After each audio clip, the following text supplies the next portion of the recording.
I'll let people trickle in for another 30 seconds or so and then begin.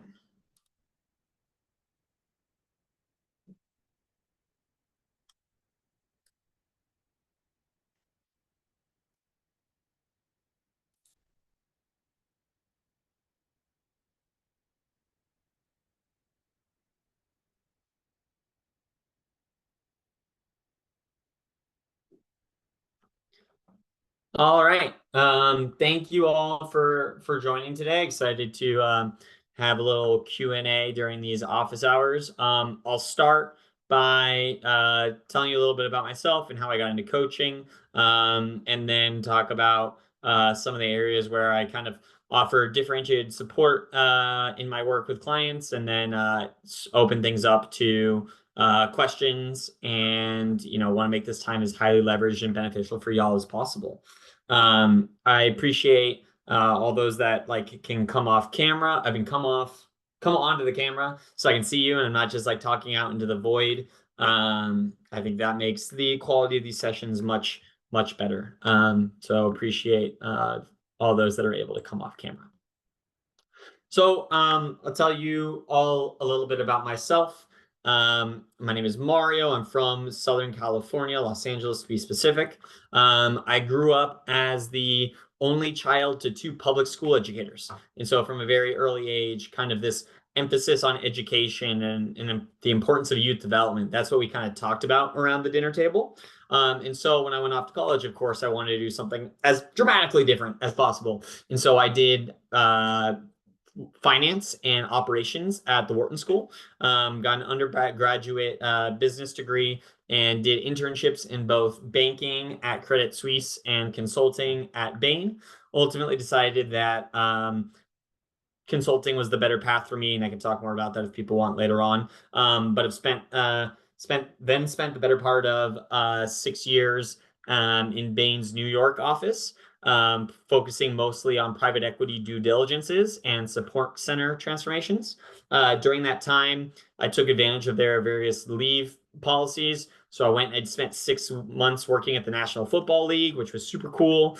And then also went and pursued grad school. So I applied with the help of my fantastic admissions coach to 5 different schools: Harvard, Wharton, Stanford, MIT, and Kellogg. Was fortunate enough to get into 4 of those schools, only missed at Harvard, and ultimately decided on Stanford as the right choice for my graduate degree, because they had a fantastic joint degree program with the education school, kind of leaning back into those education roots. While there, I met John Colliker, the CEO of Leland. So I was one of the very first coaches on this platform, and I've really enjoyed working with over 50 folks, getting them into business school and hoping that business school for them can unlock as transformative of an experience as business school was for me. While at school, I figured out that I did not want to be a consultant anymore. I wanted to be an entrepreneur and a leader in the youth development space. And I'm now the director and founder of Mountain Camp Marin. It is a summer camp in the Marin County area just north of San Francisco. And I'm really enjoying starting this camp from scratch. We had 242 kids in our first summer. And I really enjoy that the seasonal nature of running a summer camp also allows me to be a full-time admissions coach in the off seasons. And so I've enjoyed recently wrapping up some of my round 1 clients and looking to take on a slate of somewhere between 3 and 6 clients for round 2. And so happy to answer some questions as it relates to those business school applications. Yeah, so that's my background. And I'll just kind of open it up. I'd love if people could come off mute and ask their questions. Here are 8 areas in which I really enjoy talking about as people craft their business school applications. But I'm really open and happy to take this wherever folks want to go. So with that, I'll take a pause. And if you want to kick us off with a question, feel free to come off mute, introduce yourself, tell me where you're calling in from, and then ask away. All right, Koyo, go ahead. Hi. Thank you very much, Mario. So my name is Koyo. I go to Swarthmore College, so like very so near UPenn. Yep. I'm a senior studying computer science, statistics, and educational studies, and I'm trying to do MBA. I'm trying to apply for deferred MBA program after Sweet. like there's a working in probably tech area. And my question is focused more about, as I was really interested to hear more about your joint degree of MBA and Master's in Education, which is something Yeah. that I want to focus. I wanted to hear a little bit about your decision, how it led there, and I also wanted to talk and wanted to hear about like general MBA application stuff. So I haven't really done much research about like what MBA admissions look for from students, or like what kind of thing is important and when they're looking for application. I know it's a lot more different from the college application where they focus Mhm. more GPA. I guess it's more about like the work experience, or like I'm a little bit stuck on like what few things or some things that they focus on. So kind of those two questions are the ones that I have for you today. But yeah, thank you very much. Sweet. Yeah, of course. All right, let me tackle both of those.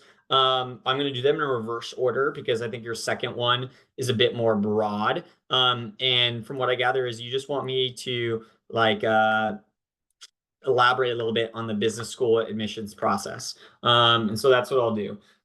There are two main ways to apply to business school in the traditional kind of process, which is after 3 to 7-ish years um, of work experience, people apply to business school. That's like the normal range. There's 2 rounds. Round one just passed. Round two mostly has their due dates in January. There is technically a third round, but it's not recommended from a like percentage chances that you get in to apply round three from the traditional cohort.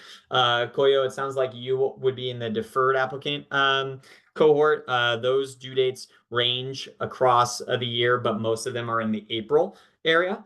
And I both traditional and deferred applicants like get really scored on like 7 areas. The first is your GMAT/GRE scores. You need to take standardized tests to get into the M7 schools. When I say M7, I mean the top 7 schools, and those are the schools that I normally coach clients for.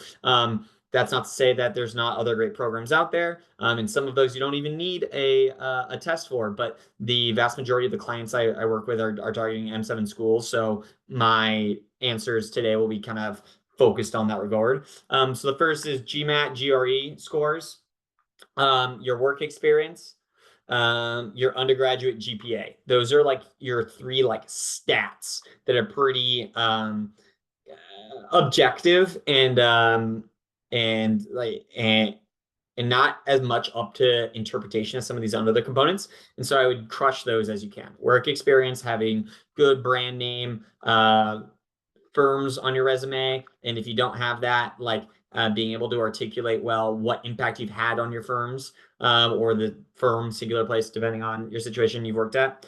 And then GPA and GRE.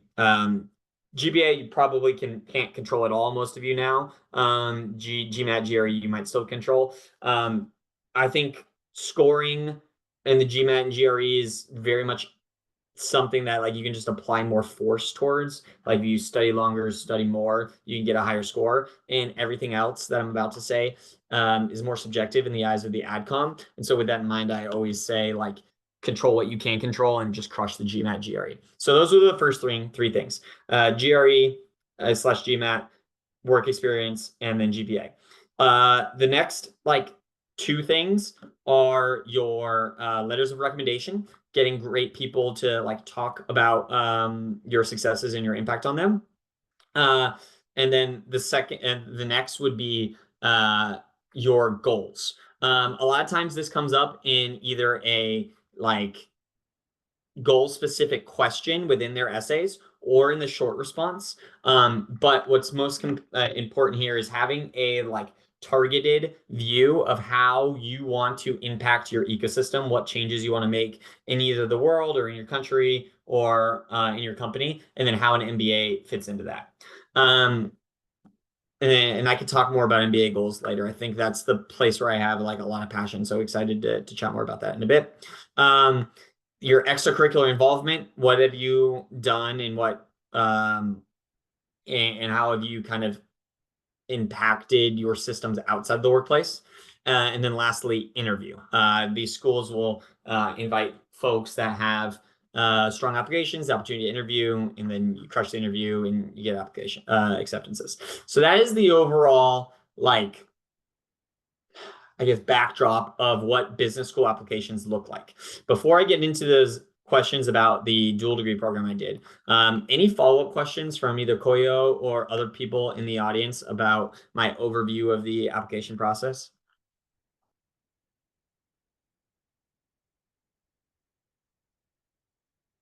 Sweet. And then for that dual degree program, many schools have dual degree programs. Most of them have one with at least like the policy school within their university. Not everyone has an education one. And there's a difference between some of them. How do you apply when you're first like showing interest in the school? You apply to both programs, the joint program. Others, like what I did, give you the opportunity to, once you get into the school, then apply. And so I got into Stanford through the business school, spent one semester, 1 quarter there, and then applied to also join and add on an ed degree, and was able to do that. The reason I didn't apply to both at the same time was because I didn't think that my resume and story had enough credibility on the education front. Like, I knew I generally cared about kids and working with kids, but my background said Wharton finance, 3 years of consulting, working in sports. Like, it didn't scream like care for children. And so I didn't want to be put into like the same box as teachers who were then applying to go to business school, and like doing this dual degree is like a very clear route to that. And so I thought I would compete better with other folks that had similar business backgrounds and then transfer into the program after. I really enjoyed the program. Some of the best aspects were meeting folks that had similar like interests and understanding how they were pursuing different career goals in a vastly different way than I was, with a still ultimate goal of like serving children, working for and with kids. So yeah, it was a really good experience. So yeah. Um, let's move on. What other questions do folks have? Hi, how's it going? I'm doing well. Who do we have here? We have Abdulaziz Al Anazi from Saudi Arabia. Fantastic. Welcome to the call. Where Thank are you. you in your application process? So I'm just picking up on choosing schools. I'm planning to apply next year, not this year, to be honest. And I'm just Okay, kind of figuring out the application process and whatnot. sweet. So I pretty much have a good idea on the whole process. I just have a question about the letters of recommendation. Like, Fantastic. how does it work? And is there a way where I can get like the letter of recommendation and just have it submitted, for example, via email instead of having a link and doing that whole process? Because some of the people that I'm gonna ask for them to write me letters of recommendation don't really have the time to go through the process and getting an email because they're pretty like busy with their business and stuff. Yeah. So a lot of thoughts and answers in there. Let me talk about recommendations for a little bit. Almost every school is going to require 2 letters of recommendation from like one from two different. Yeah. They're going to require letters of recommendation from 2 different people. What they ask from these folks is often 2 questions that will have somewhere between 300 and 500 word max character count, the max word counts for these questions. The first question is normally, how does this applicant compare to similarly qualified applicants that you've like worked with? And then the second question is, what is a piece of like constructive criticism or feedback that you've provided the applicant, and how do they respond? And so having your direct supervisor answer that question, and then another community member, either someone else within your current firm, your direct supervisor from your previous firm, or someone in your extracurriculars, be that second letter of recommender is what's recommended. Or at least what I talk about with clients. I know it's not always possible to ask your direct supervisor to write you a letter of recommendation because it might put your employment in jeopardy if they think you're going to leave. And if that's the case, schools are understanding, and you can find other folks either in previous roles or in other parts of the company to fill it out for you. They're understanding of that, but it's much better if your direct supervisor fills out those 2 questions. It is not possible to submit the letter of recommendation just via email. They will need to go through the like portal, make an account, do all those things.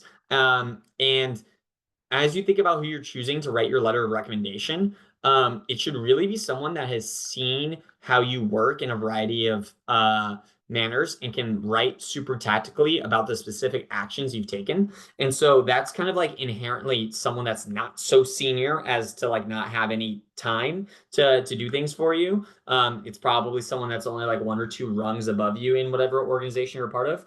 And then if you have a relationship with them, I would expect that they would have the time to like fill out the forms on the link. The last thing I'll share on that front is that it's not uncommon that the recommenders would ask that you draft the letter of recommendation ahead of time, and then they basically edit and revise it and submit it after you've kind of written from their voice.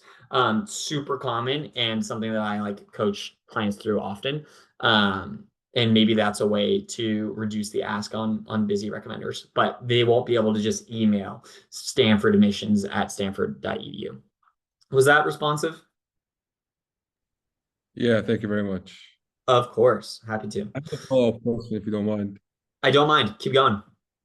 So if someone that I just worked with for a week, for example, in my extracurricular activities, for example, it was a volunteering thing or whatever, is that person like eligible to write me a letter of recommendation, or is it not as holistic as somebody that I worked with for a longer period of time? It would need to be someone a much longer period of time than just 1 week during a volunteer situation. Yeah, it would need to be a more robust recommender. Sweet. Thank you. I've got a Of course. question. Can I jump in? Yes. Mallory, where are you calling in from? From Utah. Yeah. Fantastic. And where are you in the application process? I am trying to apply for round 2, and so I've got tight deadline coming up. Definitely have a non-traditional background. But I'm more curious. I feel like I have a pretty good understanding of the process at this point, but I'm just curious about your story a little bit because I am looking at applying to Stanford, and the dual degree with the education also has Sweet. kind of crossed my mind. So what were like your goals then? Like when you applied for just the Stanford GSB, did you mention that you wanted to do stuff with education, or how did you put your MBA within the scope of your story? Absolutely. I definitely did. I had very specific, audacious, and attainable goals, and talked about how Stanford would be uniquely positioned to help me achieve those. We can talk more about that in a moment, like what that means and how you should incorporate that into your materials. For me, with the help of my coach, kind of created this like triangle of how I wanted to reorient my career. I wanted to work in sports and games, or incorporate some elements of that. Play has been such a central element to my whole life as an athlete and as a like board game lover now. Like elements of play was something that I wanted to have in my job.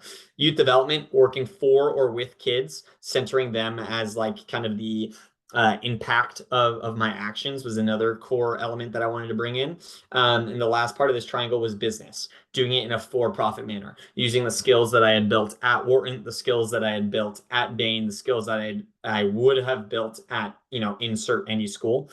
And that triangle served as the basis for any time I talked about my goals in my applications. For Stanford, I think I was as prescriptive of saying I wanted to establish a chain of franchisable summer camp programs that focused on structured competition as a vehicle to teach real world skills. And I think that specificity really resonated with the AdCom. And then when I came to school, that became like a roadmap of sorts that I then like pursued. And now as a, camp director, it's not sports focused. It's not focused on structured competition, but it's very similar to what I'd set out to do in my applications that I began writing, 5 years ago.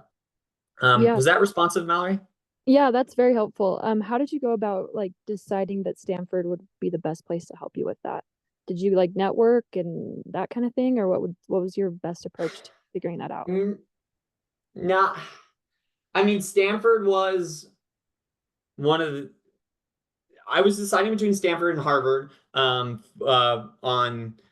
kind of the strength of its reputation in the alumni network. I had preferred, I was gonna always go to a Stanford or a Wharton above a MIT or a Kellogg. I was just blessed with the opportunity to like choose between them. Um, Now, one of the reasons that I was super drawn to Stanford and excited about, being accepted there, I'd say there's two reasons. One was the like entrepreneurial spirit of the school. It seems like everyone is always founding some sort of company or joining early stage startup this or that, or taking these experiential learning courses like Startup Garage or Hacking for Defense or Stanford Climate Ventures to like begin startups. And I really was excited about that entrepreneurial vibe.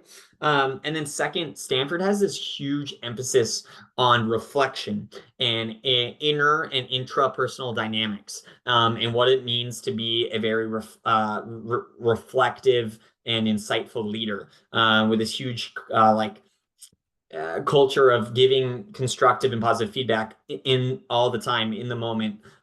Touchy feely is like a really important class that we learn a lot about that. And so for those two reasons, I was really drawn to Stanford. Yeah, was that responsive, Mallory? Yeah, yeah, that's very helpful. Just the last question. Coming from not as strong of a background as far as like your career goes, Mhm. I've never worked for like a big company name and kind of had like because I am so entrepreneurial, like I haven't had necessarily any entrepreneurial successes to like show it, but like I kind of had a mix of a background of my career. I've had impact in the jobs that I have had, but I guess like any tips just off the top of your head from knowing that much information on how I could kind of get their attention. The GRE, I have to get that score up too, but other than that, is there anything else that you would say? Any advice? Yeah, I have two recommendations, and you kind of said the first one. The first is like nail your GRE and GMAT, right?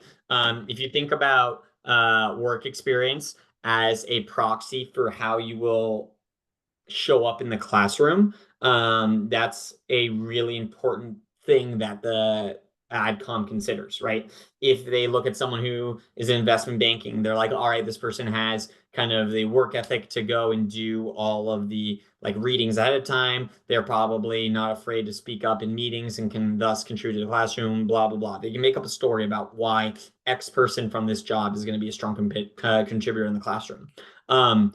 Similarly, a strong GRE score shows that you're able to contribute in the classroom. You have the academic aptitude to succeed. And so if you're coming from a non-traditional background, I think it's even more important that you crush the GRE and the GMAT, to show that like, look, you've really put in the time and the thought that like this is the place you want to go. You've prepped, or school, going to business school is something you want to do. You've prepped accordingly and you have succeeded when tasked with a challenge. Right. So number one is the GRE GMAT score. I think the second thing you can do to distinguish yourself, Mallory, is getting like super crystal clear on where you are going. Having a compelling story as to this is the problem I'm going to go out and solve with my career, and here are the like programs, classes, initiatives, clubs at Stanford or at any school that are going to be like absolutely irreplaceable on my journey to go out and solve that problem. That is a distinguishing factor in an application. The AdCom is really looking for folks that they think have the capacity to be impressive alumni of their institution. And one way that you can more easily like paint that picture for them is by having just like having a crystal clear roadmap as to where you want to go. So I think those are the two recommendations for folks from non-traditional backgrounds.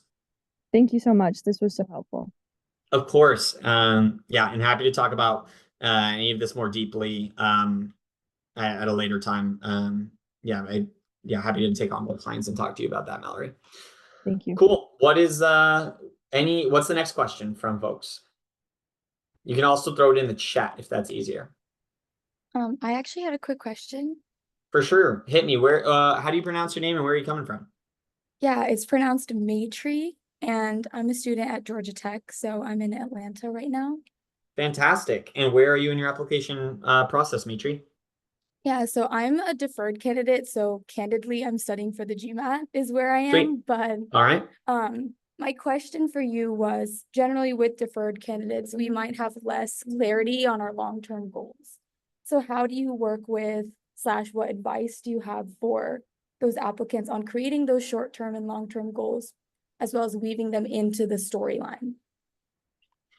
The first answer is I don't think you should shy away from those long-term goals because you're a deferred applicant. In fact, having like clear goals could make you an even more differentiated candidate. So while you're right, you probably have a less sense of what you actually want to do with your life because you have like less years of experience. Your competition is also thinking the same, and so you can zag and with hyper specificity stand out. Second, the follow-up question there becomes like, okay, how do I get hyper specific?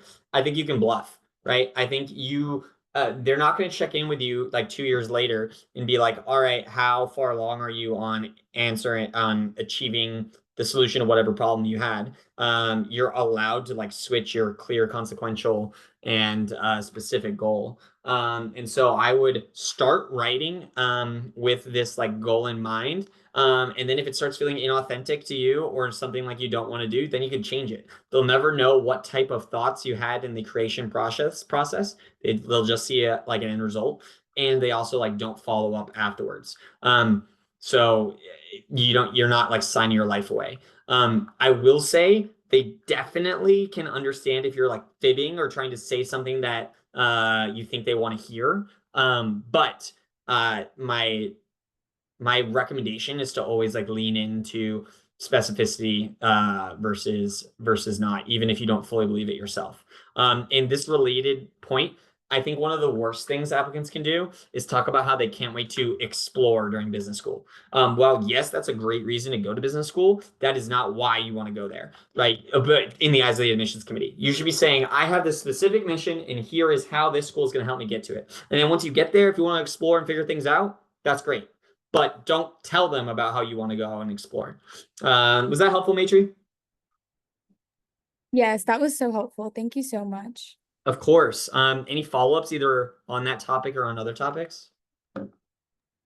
I can't think of anything for now, but thank you. Okay. Sounds good. I actually have a follow-up on that.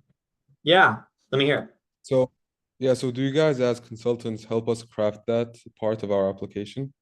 Like Absolutely. our long-term example? Yeah, like the first thing I do with clients is a goals workshop. And I talk about how MBA goals need to be 4 things. They need to be specific, audacious, attainable, and X school is absolutely irreplaceable in achieving that goal. And then I talk about within each of those bullets, like what does it mean to have a specific goal? What does it mean for that goal to be audacious, right? And then we jointly together create what the specific, audacious, and attainable goal is going to be for your applications. That is like the crux of my work as a consultant.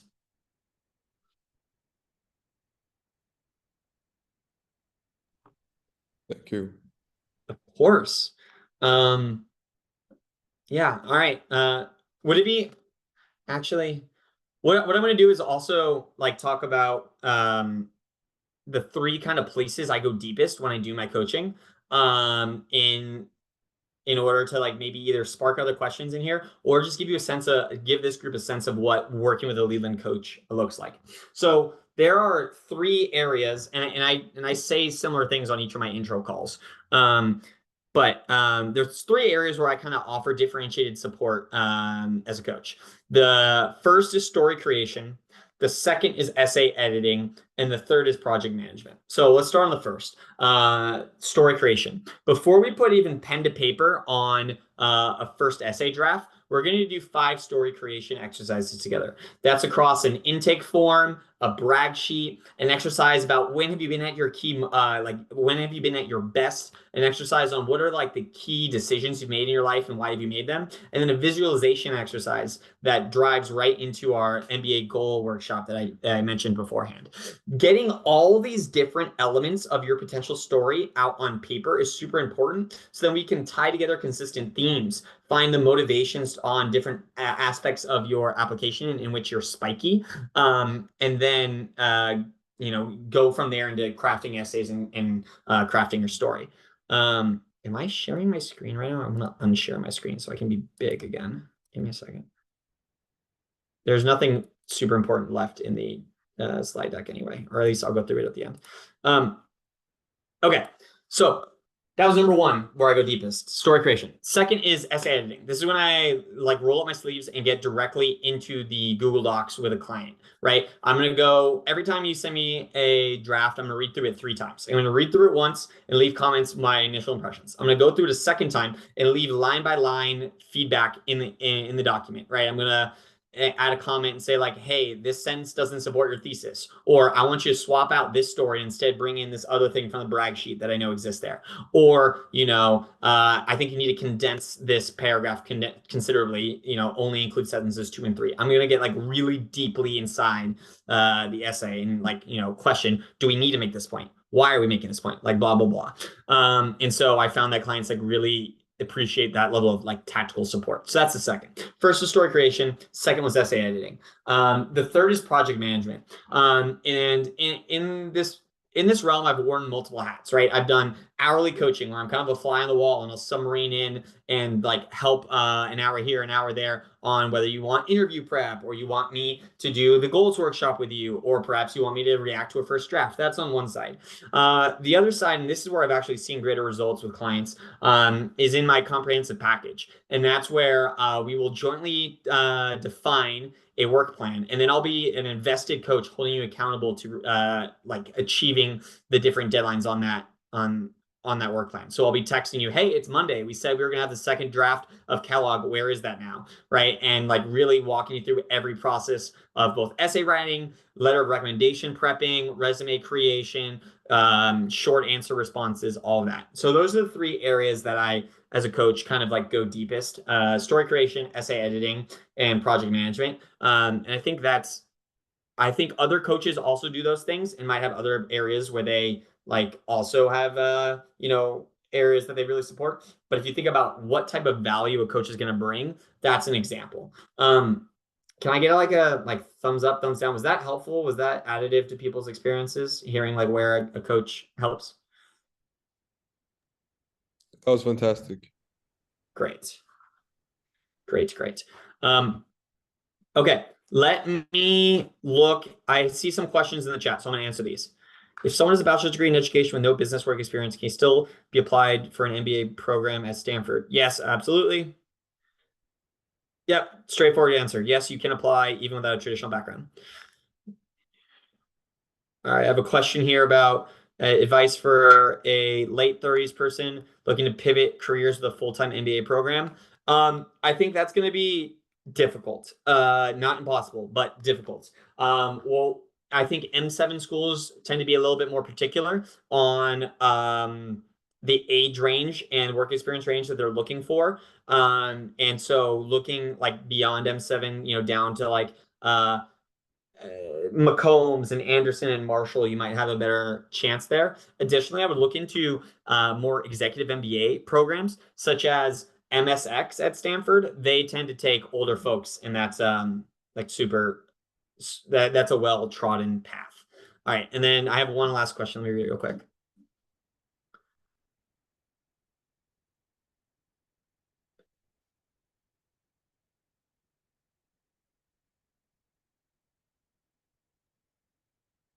Okay, there's a question here anonymously about like joint degree programs with JD programs. And I think that almost every business school has joint degree programs with their law schools. It is a very like celebrated and like well recommended program by the AdCom, and so it is not a shortcoming at all to want to pursue a JD after your MBA. In fact, you should just do it at the same time and work in these structured programs that offer it.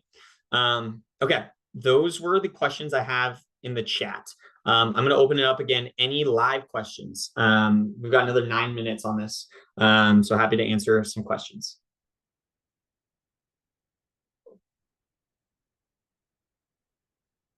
I got a question in the chat here. The question is like, does having a master's degree already affect your candidacy? No, it doesn't. If anything, it might be additive. It shows another example of you being successful in a classroom setting. So yeah, I think it helps you. If any, I think it helps you. Okay. Next question. So as far as the JD/MBA programs are concerned, do you have to have LSAT and the GRE, or can you apply using your GRE for both? Because I know some schools, some law schools accept GRE. I think the GRE will work. I'm not an expert on the law school program, but I think the GRE is going to be helpful. And for dual degrees, just like yours, do you need 4 recommenders or are 2 enough? 2 is enough. And for the prompts that you gave us when I asked you the first question, is it like 2 essays or is it 2 prompts for 1 essay? 2 different essays. They're going to write 1 essay about how you compare to your peers and 1 essay separately about the most critical piece of feedback that you've received. Thank you. Of course.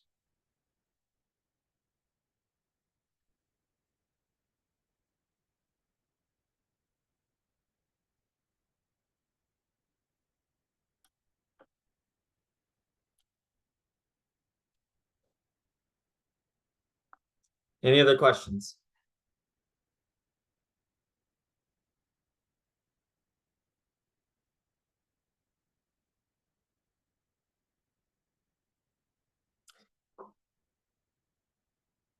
All right, I got a couple in the chat, so I'll tick through these. First one is, how important is it to have a LinkedIn account? Absolutely important. You should create one, whether it's for business school or just in life. You need to have a LinkedIn account, so create it. Do you have experience on advising someone for Columbia's J term? I have friends that have gone to the J term. I have not coached someone on that. That said, I think it's a fantastic program. What they're looking for is extraordinarily similar to other business school programs. And so I don't think the coaching approach would be any different.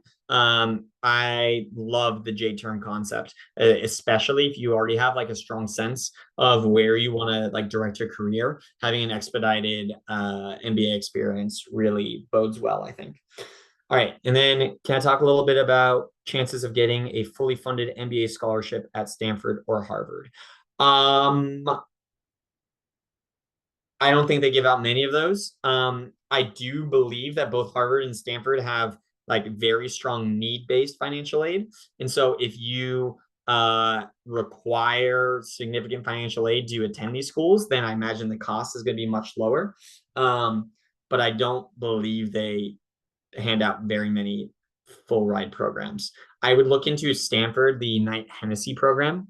That's like a scholarship that you like apply for and interview for, and if you get it, then it's free. But I don't have much experience with scholarship full rides at schools. Okay. Next question: How should we be using our interactions with MBA students / alumni in our essays? Just name drop them in a few lines? Absolutely not. Don't do that. Name dropping is like super transparent in the eyes of the AdCom. I think what's way more important is to share what you learned from someone, whether that's like a student or alumni, and how it affects the way that you will show up in the classroom or in your MBA experiences. But saying that Mario Del Cueto, Stanford GSB 2022, the admissions committee doesn't really give up. They don't really care. So I would not name drop in your essays. I think it's a weak use of word count. But it's great to talk to MBAs. students and alumni to understand what are the unique characteristics of the school. And then you can get hyper specific on why you think that school is best positioned to help you achieve your career goals. That is a much better use of word count. Okay. Would you be able to provide coaching for a candidate interested in M7 part-time MBA programs, not full-time? Absolutely. I have helped folks in part-time programs before. And as mentioned in the J-term thing, it is not too dissimilar from the types of application materials and quality that you need for the traditional rounds. And so, yeah, I have and will continue to coach people for part-time MBA programs. All right, I think I've got time for 2 more questions. I'll go speed round, either in the chat or live. Let's do 2 more questions before this wraps up in 3 minutes time.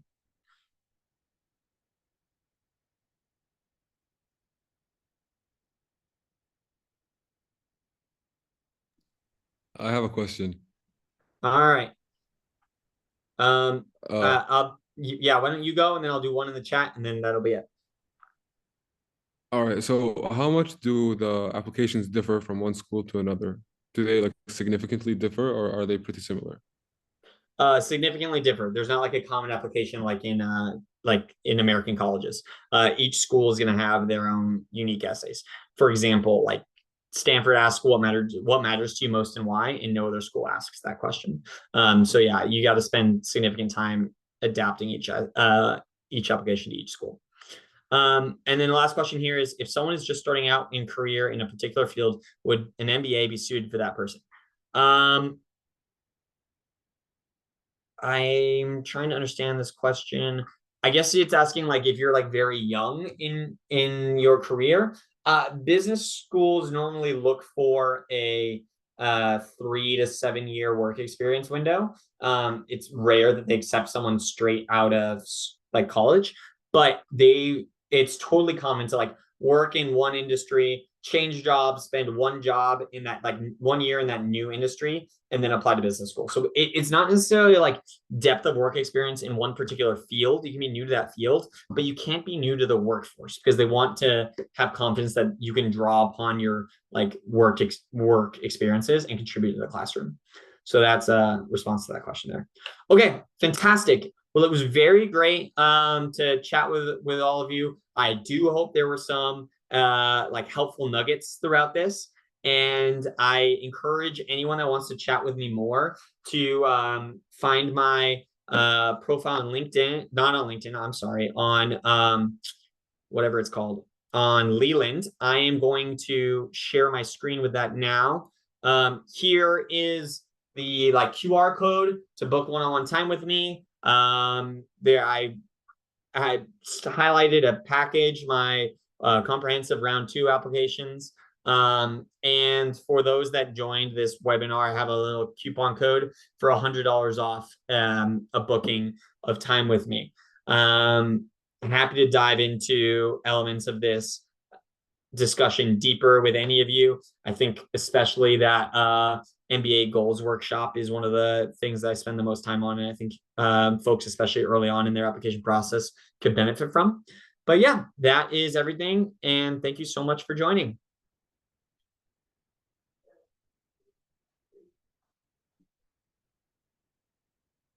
Thank you very much. Thank you too. Hope to talk to you soon. Thank you. Appreciate it.